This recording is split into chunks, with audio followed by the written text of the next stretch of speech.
Hello বন্ধুরা, তো দেখো আজ আমার সোনার ষষ্ঠী পুজো, তাই মা এসেছে আর কিছু পারিবারিক লোক এসেছে। আর এখন দেখো পুজোর নিয়ম আর কি আমি করছি, বসে পড়েছি শাড়ি টাড়ি পরে। আর যা খাবার হয় সেটাও দিতে হয় ঠাকুরের কাছে। আর আমার সোনা দেখো এখন শুয়ে আছে। তো বেশ আনন্দ হচ্ছে, এরকম ফিলিংস এই প্রথমবার, বেশ খুবই আনন্দ লাগছে। আর দেখো এখানে শ্রী চলে এসেছে।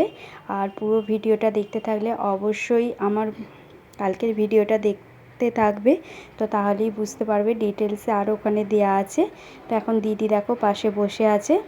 আর দিদি এখন দেখো, আর এখানে দেখো সব খাবারগুলো ছিল, এগুলো এখন এখানে তুলে দেওয়া হলো, কারণ এই নিচুতে হয়ে না খেতে একটু অসুবিধা হচ্ছে।